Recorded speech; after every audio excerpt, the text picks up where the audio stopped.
I'm just going to be quiet and let them do whatever they do. Hello, everyone. Welcome to the Producers Hangout.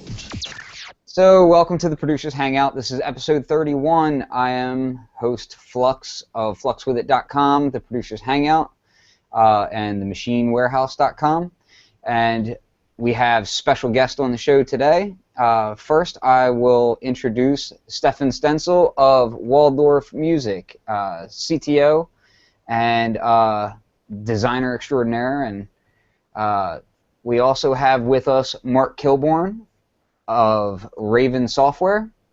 And we have, of course, Mike of padbangers.com as well. So we'll just jump right into this show today. And we're going to start off by mentioning the most recent release from Waldorf. Let's jump right into talking about Attack. So Attack is the latest product that's out with Waldorf. Stefan, can you give us just a little bit of the history on Attack? Because I know that it started life as a VST, and maybe we can kind of talk about that. Yeah, so it was one of our first VST. I think around 2000 or so it came out. It was a drum machine, but no, it was a drum synthesizer. So the focus was synthesizing drums, not using samples or so. And it became a quite popular thing that we still sell. And people really liked it because it was so simple to use, but it made these quite cool drum sounds, 24 drum sounds and so. So we thought the natural thing was to do it for the iPad as well. And but for the iPad, of course, we had to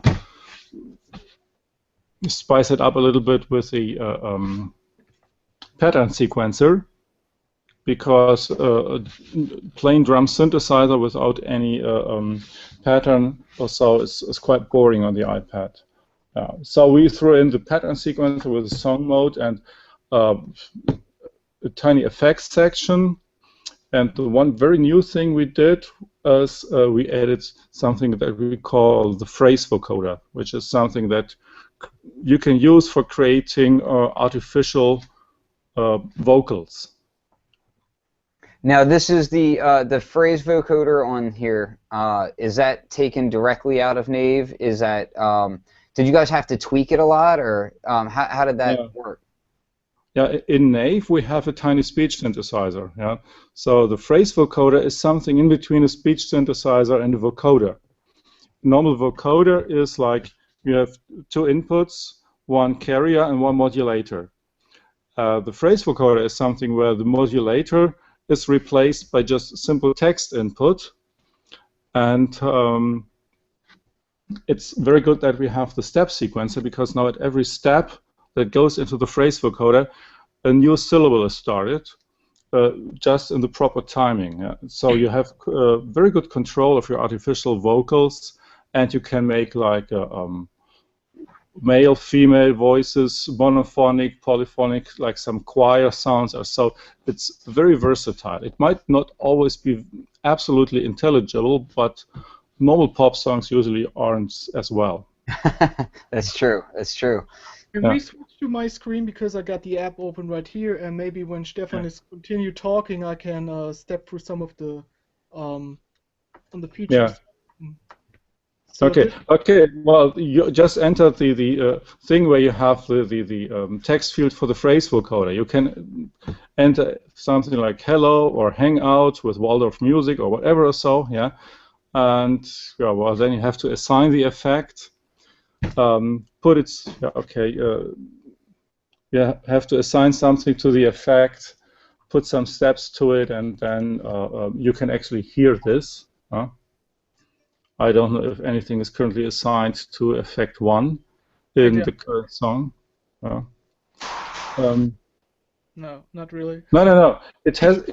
It must be played through the pattern sequencer, because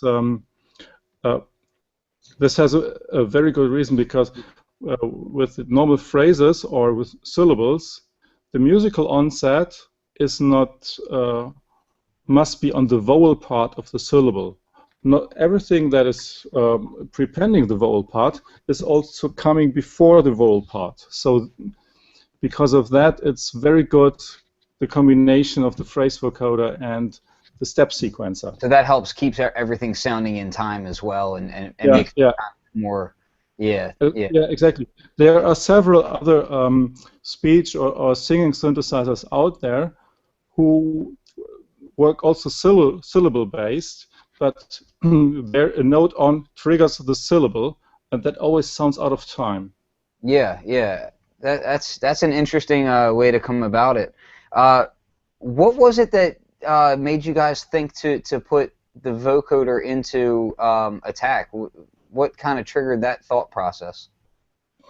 Okay, so first, it's something I always wanted to do, like a vocoder that operates on text. And here, in the context of attack, having a very simple sound, but nevertheless powerful sound engine, and a versatile effects section in combination with a pattern sequencer, where the engine has advanced knowledge of exactly when a sound will be triggered, makes it a good choice for integrating this phrase vocoder, because like a normal singer, it needs a little bit advanced knowledge of the next utterance. And was this now you guys have done iPad apps before, with Nave. Was this another joint project, or was this something that you guys did all in-house? Can you explain that a little bit? Attack we did completely in-house, yeah.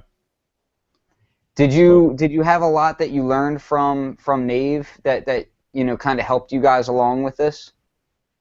Yeah, what we learned from Nave is like that the app market is quite a crowded, but also kind of a serious marketplace. And if you put out a good app, and Nave was received very well, yeah. So it was quite successful for us. Yeah. So it was quite logical for us to continue doing that. Yeah, I'll say that that's still probably my favorite iPad app out of any of them has been Nave. Now I just downloaded we just downloaded this today, so that's what it looks like right here. So we'll be digging into just that open now. the file selector. Yeah. Yeah. Oh yeah. Now, So, what I was wondering is how comes that you said, okay, we have a well-selling plugin. I mean, a logical step would say, okay, let's make a version 2 of Attack VST. How comes you decided to make it an iPad app? Yeah, that was the first initial thought, to make an iPad app together with somebody who was already experienced in that, Rolf Wörmann. Because we had no experience on iOS at all. So we said, okay, let's make it a wavetable app, and let's also spice it up by some new technology, like the decoupling of spectrum and wavetable position and pitch and so on. And so there's a lot of new stuff going on for wavetables in Nave as well. Well, to be honest, I lost track of your original question now. My question was, how come you decided to make it an iPad app and not like a version 2 as a VST plugin for the desktop computer? Yeah, because for the desktop computer, what we did is this is a plugin audio unit, currently AAX and VST. But with a pattern sequencer, we're very much on the other side. We are much closer to being a audio workstation than a plugin. And so maybe we are going to do that one day. I mean, the same as we did with Nave, we ported that to the native platforms as well now. But it's just fun working with iOS because it's so. Yeah, it's restricted to the iPad. It has some more restrictions and so, and everything is a little bit more simple than having to deal with a lot of sample rates and a lot of different hosts or so. This makes it simpler to develop. Yeah, I like with iOS 9 it will become probably even easier because now with the next iOS version you will be able to use AU plugins on the iPad too. So porting these apps will probably even easier than it was before. Yeah, exactly. Yeah, so we can make plugins and have those plugins developed directly in parallel for both OS 10 and iOS. Yeah. But especially with Attack, we are currently we're just launching this when the news came out, and we're thinking, wow, Attack would be very good because we have this modular effect section in there. So we could say, okay, instead of the built-in effects, we could also host effects maybe directly in an updated version of Attack. So that got us a little bit excited. Yeah, and it also kind of speaks to the touch interface on here. It's nice to have, you know, a drum machine where you can, you know, you don't have to mouse around so much. You can instantly kind of just touch things and move around, and it seems like a very fast layout. Did you guys, you know, learn a lot from Nave as far as the touch interface and how to apply it, you know, in an efficient way? Yeah, I think so. Yeah. So we really try to make it simple, not to clutter it with too many parameters, and have, like, I think we have now 6 pages or so which are kind of easy to navigate, and everything's right in your face and nothing very hidden there. Yeah. So the bulk of the engine, if I'm understanding this correctly, and correct me if I'm wrong, the bulk of the engine still is very close to the original VST code? No, it's a complete rewrite of the original VST code. Not only because the original VST code was in retrospect some spaghetti code, but because we made use a lot of the Neon engine. You know, this is the equivalent to SSE, like on the Intel processors. This is like a vector calculating where instead of 1 number is calculated, 4 numbers can be calculated simultaneously. This is the Neon SIMD engine in the ARM processor, and we made a lot of use in this. There is hardly any module that does not make use of the Neon engine, so it's a complete rewrite of the sound engine and the effect. Excellent. Okay, so would you say that, you know, things like the filters and the drive and everything, is it sounding very much different on that side between the two? Like, have you guys compared the old version with the new version, or is it more just a inspired by, and you're not really worried so much about them sounding similar, but more just idea-wise? No, I tried to make it sound backward compatible, and you can see that we also included all the old drum sets, which sound almost identical. I made minor changes, like how the overdrive is done, and I replaced 2 filter types because in the original Attack they were just too boring, and so I have comb filter and a sample and hold filter instead. But this, I made an analysis of the existing sounds. This doesn't affect the original sounds very much. So we kind of kept backward compatible, that the old sounds kind of sound the same, very much the same, but we still spice up the whole sound engine with, like, lots more effects and more samples, different filter types, different overdrive types. So the pad setup on here, you can map this out however you want, or let me. No, yes. It's fixed, like, I don't know if the numbers are shown there on the pads, yeah, but it's 24 sounds, and the pads are just. Well, unfortunately, the number is not shown here, but it's a fixed mapping from the pads to the sounds. So if you want to reassign a pad, you have to move the sound. Oh, okay. Yeah. And can you MIDI map the app to controllers? So if you wanted to work with it in a studio setting, can you kind of control it with like, say, like a traditional drum controller or anything? Currently, no. We're just working on that on the MIDI implementation. It receives MIDI, and you can record MIDI on 16 channels. But the current problem is we have 24 instruments. So we thought back and forth and consulted people who make more music on iOS than we, and the result will be that we'll have 2 MIDI input ports and 2 MIDI output ports to cover all 24 channels. Yeah, but that's something we're going to address in the next week. Okay. Okay. Yeah. Now this was just released.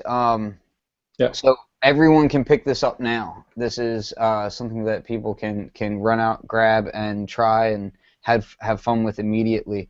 Have you been getting any feedback from any users yet, or is it still a little too early? Is it still you're still waiting to hear what the consensus is?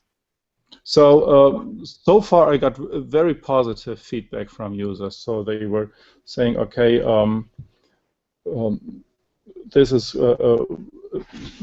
very fun to use, very intuitive, very deep, and some people were especially excited about this phrase vocoder thing we put in there. So the overall response was excellent. Yeah. And you did post some SoundCloud examples up. Mike, do you have access to that right now, or? Let me see real quick. I wanted to just kind of give the listeners a quick peek at the SoundCloud demos that were up, because they were very cool. Now, you posted some on your page, but did you actually make the demo? I'm just wondering, because the demo was really good. Yeah, I made all those. Yeah. Oh, okay. All two, yeah. And by the way, we just recently talked about the Rhodes or so. You hear some kind of overdriven guitar in the one, yeah. But if you take away the overdrive, it very much sounds like a electric piano or so. So it's not a guitar. Yeah. I was trying to find it right quick. I got the Attack Sounds demo right here. Yeah. Should I play it? Sure. Go ahead and let's hear a little bit.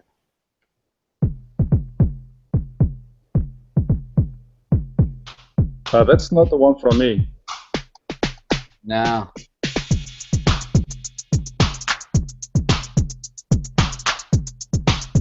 Where did you get that from? This is showing up through the Waldorf Music SoundCloud account. Yeah. Well, this is quite boring. Can I? Can I play it? I have it here. So. Okay. Yeah. You can hear this? Oh, this one. Yeah. Okay.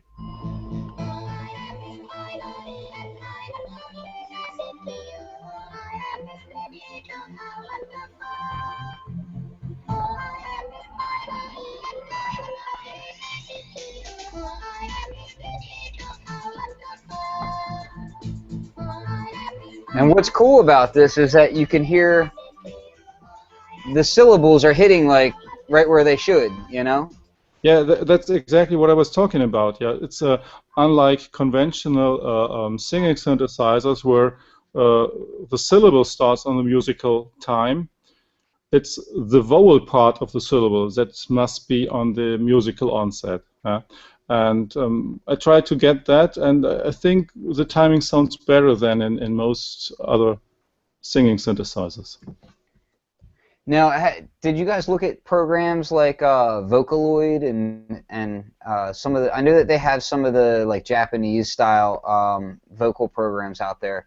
They're not quite as big in English language, and I don't know that they would be in German either. But I was just wondering if you checked any of that stuff.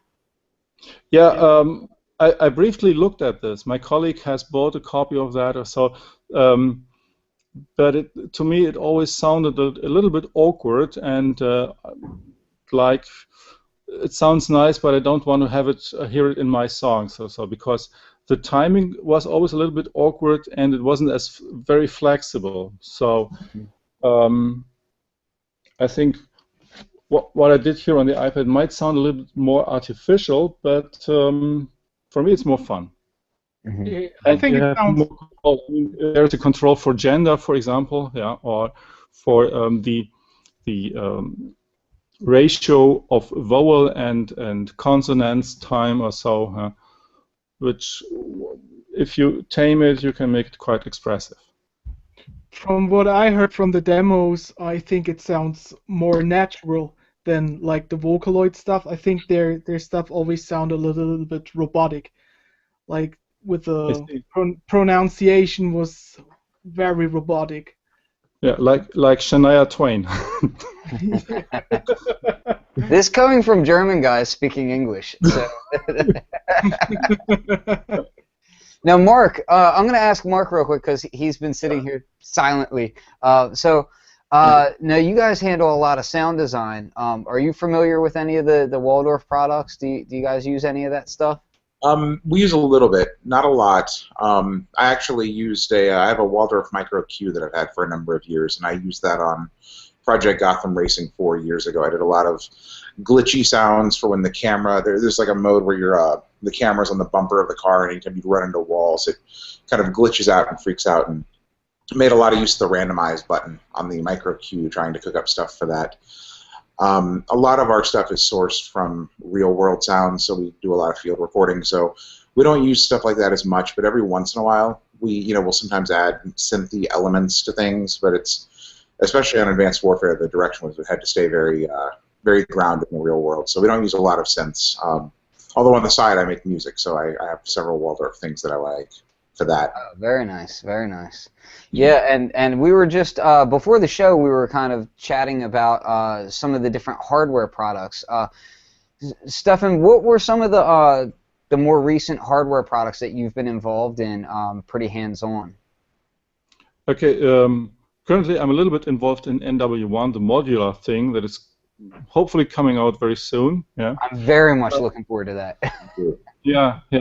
But the latest thing that I really love, and that's really my baby, this is Streichfett, if I may just show. Yeah, this is a reincarnation of a string synthesizer, like from the 70s or 80s or so. They were popular. I think it was the late 70s, and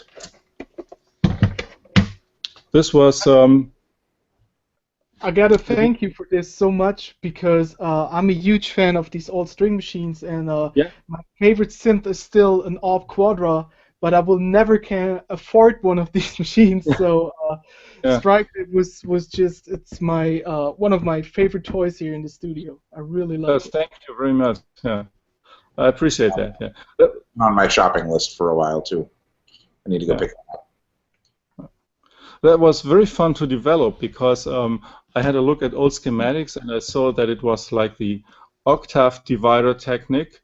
Like you have like a high oscillator and octave dividers, and so you get all the down octaves for like a C, and the same for the C sharp, and so on. Yeah, and it was quite straightforward to do a digital version of that, and a very performant digital version, so that it's fully polyphonic. The Sawtooth Wave is done additively by mixing together rectangular waves or square waves, like in the Korg Lambda, I think, and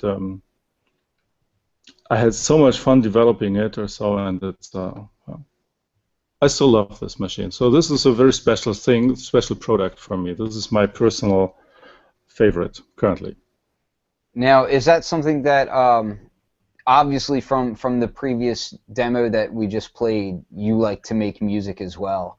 Did this stem from something where you like a lot of music that's using these string machines, or was it just something from a more technical standpoint that you were intrigued by them, or?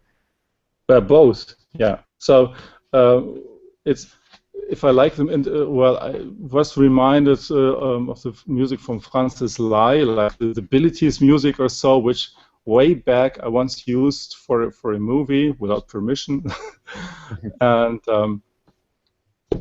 so I kind of like that music and the special sound, and then figuring out, well, okay, the technology behind it is not so easy to make it.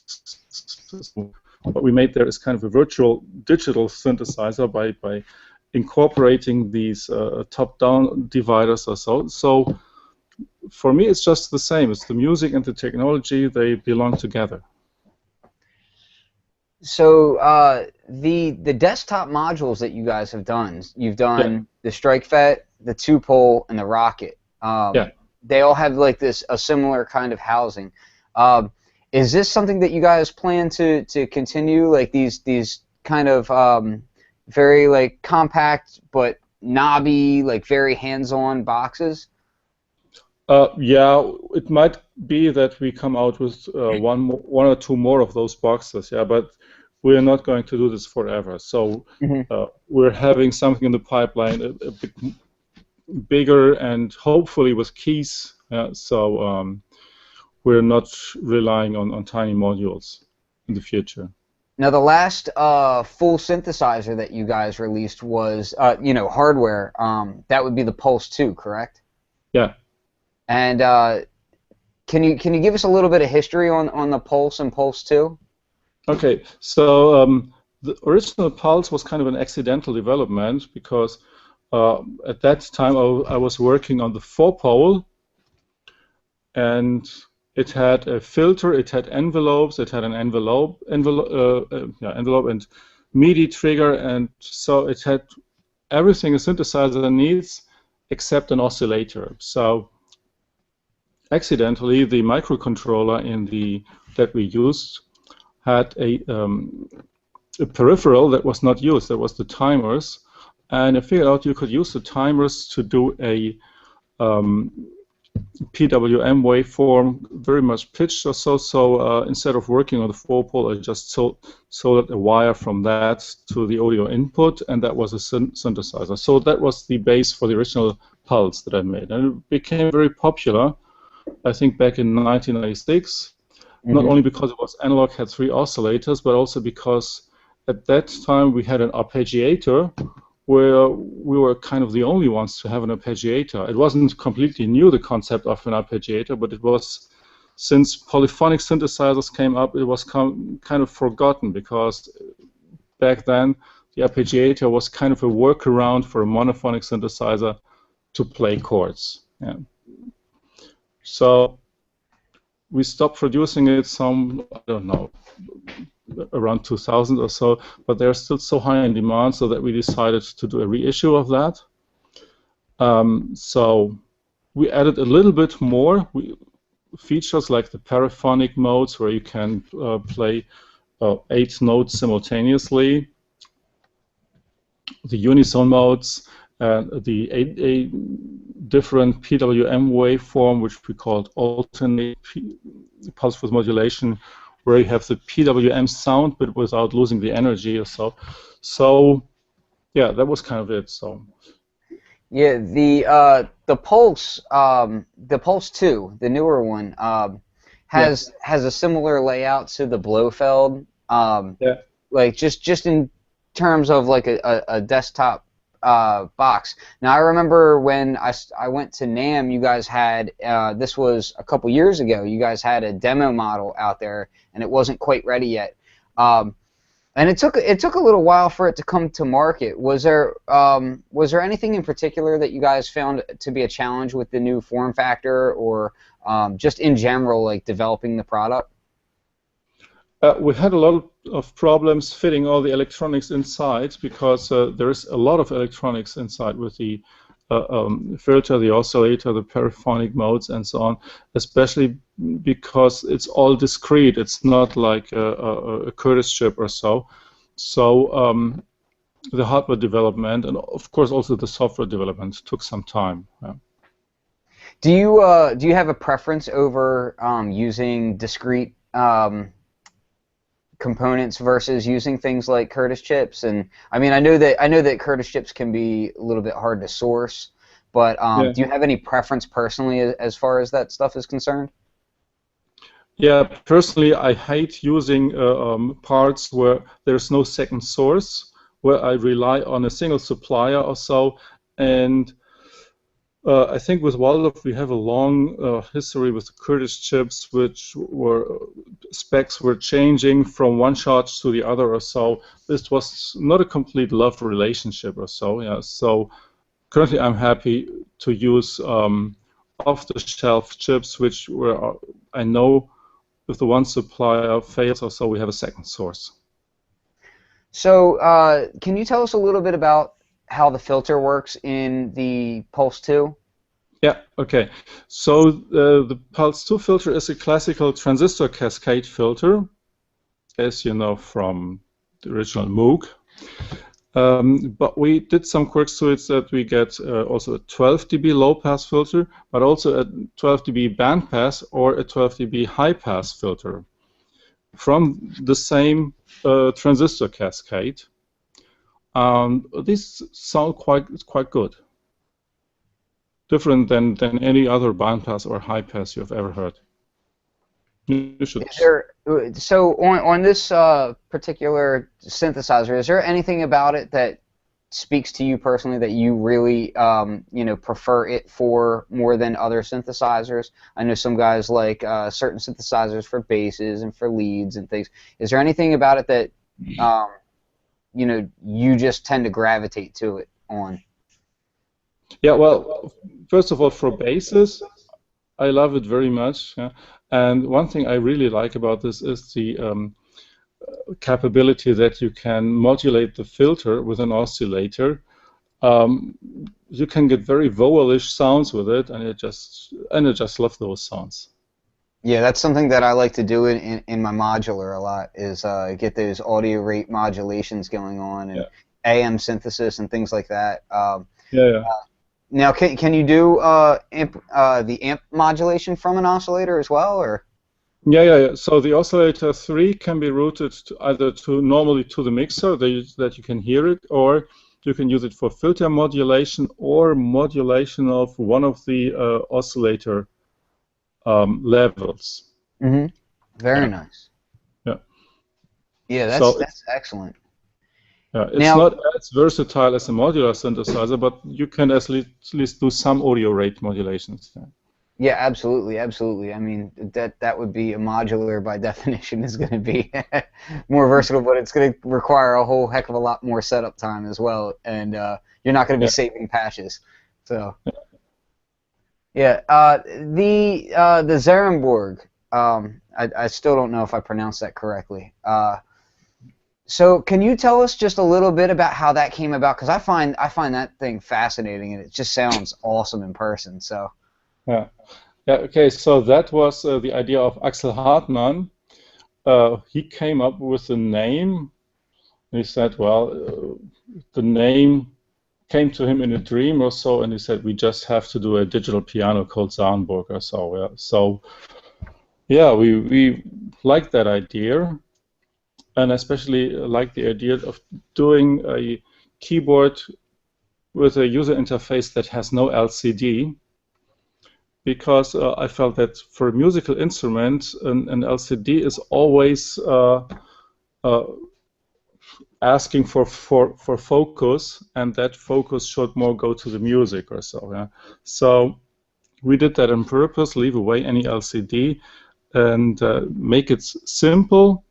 We did the physical modeling of the tines and the wallets also, and used samples. We used the direct streaming from NAND flash from, I think we have 4 GB in there, so which is, I think, currently hardly any competitor is doing. They are all using standard NOR flash chips. And we have a real FM synthesis. So we get the FM sound, the DX7 FM piano in a very good quality.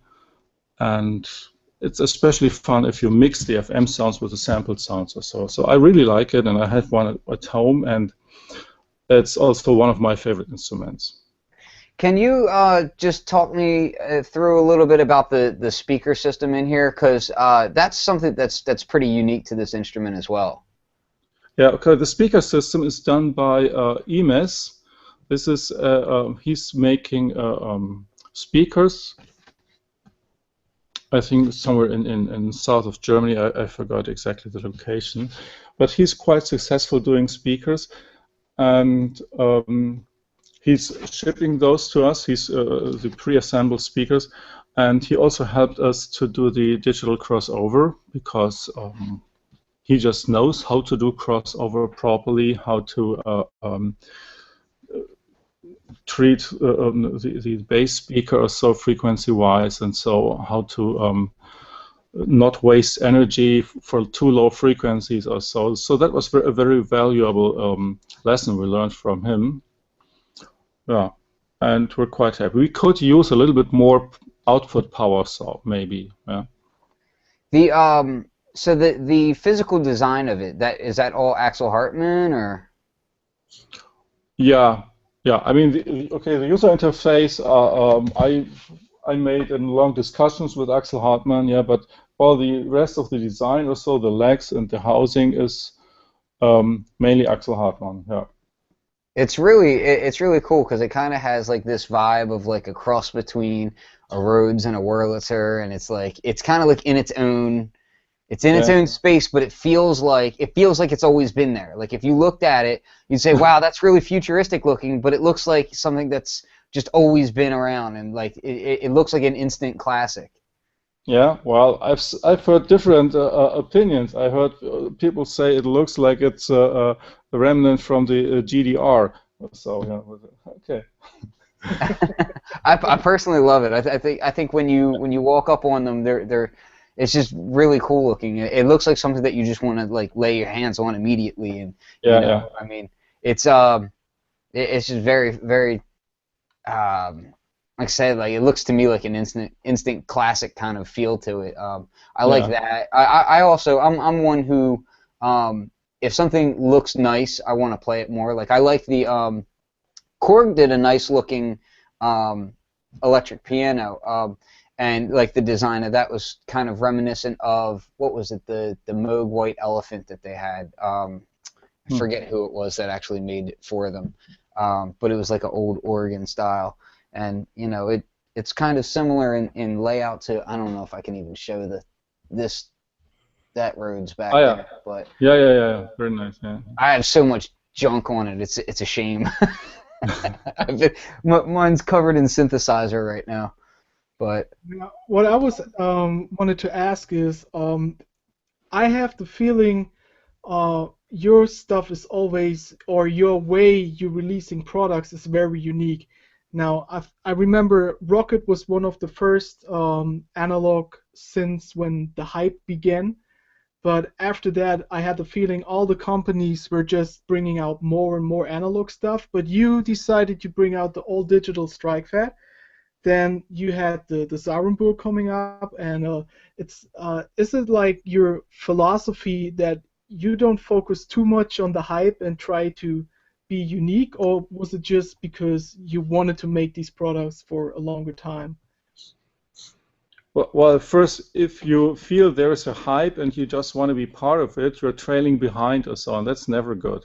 So I think it's better to just issue something that nobody expects, like the Streichfeder or so, because it's unique, it's a category of its own, and either it's successful or not, and that's just much better just to surprise with something than just trying to go behind something. We once did this kind of when the virtual analogs or so came out. There was Nord, there was Axis or so. We were quite late with the queue, so and from that experience, I know, okay, it's not always the right choice to just follow a trend that you think there is. Yeah, I totally agree with that. I just wanted to say, like, on the topic of trends.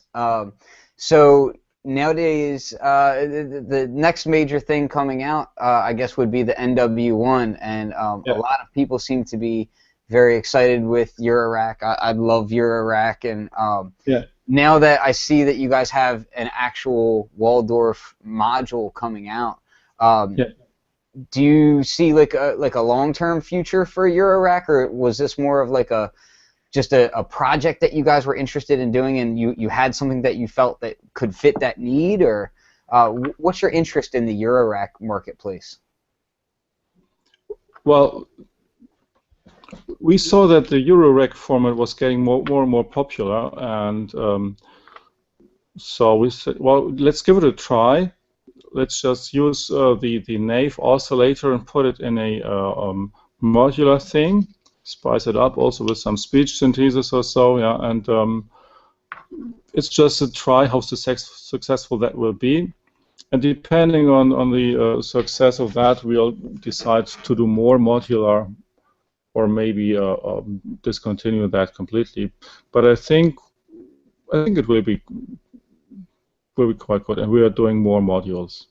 Now, how far along is that? That should be coming, like, it's supposed to be second quarter. Is that what you guys have slated for, or are you... Second quarter of 2000, I think second quarter is right now, almost over, or isn't it? I don't know. So I'm going off of shipping second quarter 2015. I'm going off of your site, so. okay, it will be a tiny little bit later than that. I think it will be like 5 weeks from now on. Because next week I'll get the final hardware to work on, and because currently only other people are working on that, my colleagues, and so minimum 5 weeks, I say.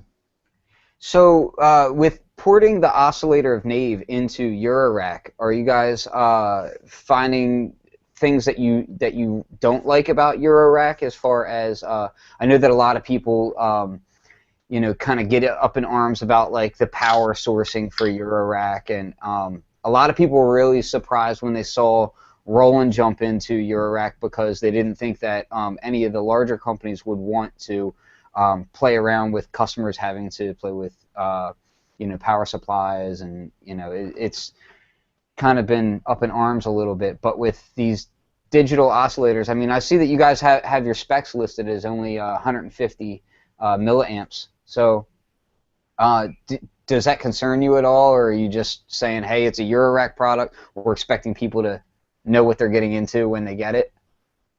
Yeah, I think people using Eurorack modules, they really know what they are doing. Otherwise, they wouldn't have fun with those modules.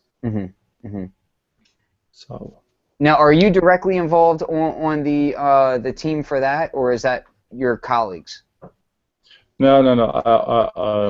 These are mainly my colleagues doing that. Frédéric Meslin and Oliver Rockstedt. They're working on that. They're also working on the host software, because there's a software that runs on Mac and PC for controlling it, for supplying wavetables, uploading, downloading wavetables, and for controlling the internal speech synthesizer of that thing. Do you know how much room there will be for wavetables to be saved in there? And yeah, there's like, I don't know, 4 megabyte or so. So I think there's about 10 user wavetables and like 50 speech wavetables or so. Roundabout, I don't know. It's not a promise. It's just an estimate. Yeah. And we have a question from our chat room. Did Rolf have much to do with the Eurorack module? Rolf? Yes. Rolf Roman? Yes. Yeah.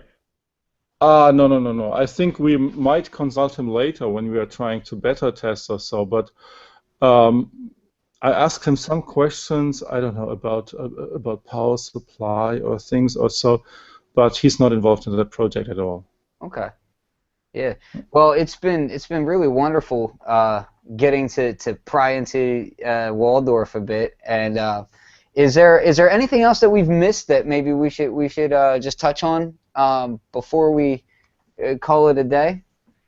I don't know. I just look around in the office here, see if there's anything or so that I shouldn't show.